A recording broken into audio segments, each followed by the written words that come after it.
లో ఏర్పాటైన వెంటనే తక్షణమే జాతీయ ప్రాజెక్ట్ కాబట్టి అప్పటి కాంగ్రెస్ ప్రభుత్వం అది జాతీయ ప్రాజెక్టుగా పునర్వ్యవస్థీకరణ చట్టంలో భాగంగా డిక్లేర్ చేయడం జరిగింది కాబట్టి మీరు వెంటనే చేపట్టితే సరిపోయేది. 2016 సెప్టెంబర్ వరకు మీరు చేపట్టలేదు. అంటే 2014 నుంచి 16 2 కీలకమైన సంవత్సరాలు చేపట్టకుండా మీరు ఒక అప్పటి సంకీర్ణ ప్రభుత్వంతో మీరు అప్పుడు ఎన్డీఏ ప్రభుత్వంలో ఒక ఒప్పందానికి మీరు చేరి ఆ ఒప్పందంలో భాగంగా చాలా పెద్ద పొరపాట్లు చేయడం జరిగింది.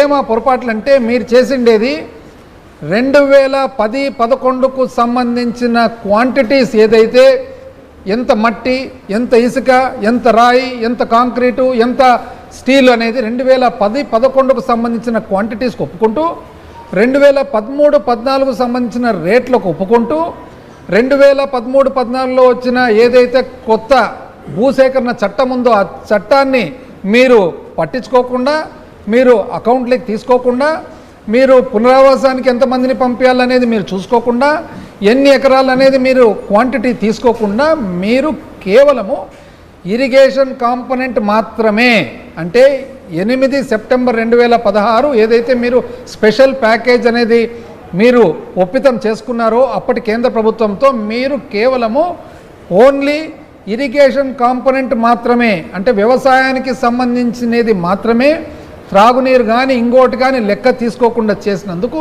ఈ ఇబ్బందులన్నీ ఈరోజు ఎదుర్కొన్న మాట వాస్తవమా కాదా అని మీరు ఆ రోజు నిజం చెప్పాలంటే అప్పటికే ఆ నీటి సరఫరాకు సంబంధించిన కాంపోనెంట్ ఏదైతే ఉందో 4068 కోట్లయితే ఇప్పటి రేట్ల ప్రకారం అయితే 7214 కోట్లయితే మీరు 4000 చిల్లర కోట్లు కాదని మీరు పునరావాసానికి సంబంధించిన ఏవైతే వాస్తవానికి సంబంధించిన కుటుంబాలు లెక్కలేకి తీసుకోకుండా, పునరావాసానికి సంబంధించి భూసేకరణకు సంబంధించి మీరు 2013 చట్టము అకౌంట్లోకి తీసుకోకుండా మీరు చేసిన దానికి 55,000 కోట్లు ఇంచుమించు అవసరం ఉండే పోలవరం ప్రాజెక్టు మీరు కేవలం 20,000 కోట్లకు మాత్రమే మీరు ఒప్పుకొని రావడం జరిగింది.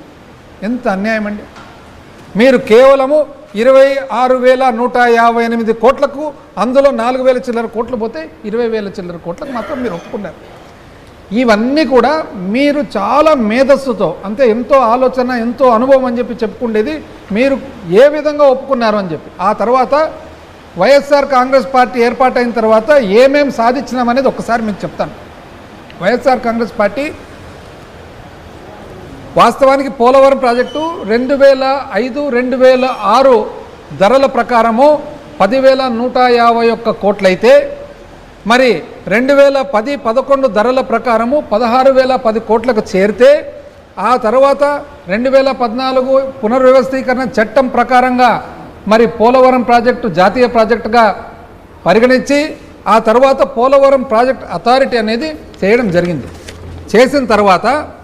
చేసిన తర్వాత అందులో ఉన్న ఏవైతే పోలవరం ప్రాజెక్ట్ నిర్వహణకు నిర్మాణానికి సంబంధించిన ముఖ్యమైన విషయాలు వచ్చేసి ఒకటి ఇంతవరకు చెప్పినట్లు వాటర్ సప్లై కాంపోనెంట్ 4,000 చిల్లర కోట్లు వాటర్ సప్లై కాంపోనెంట్ను మీరు అసలు నీటి సరఫరా ఏదైతే వైజాగ్కు రాబోయే కాలంలో వైజాగ్ చుట్టుముట్ట ఉండే ప్రాంతాలకు సంబంధించిన నీటి సరఫరా ఉందో ఆ నీటి సరఫరా మీరు పక్కకు పెట్టడం జరిగింది.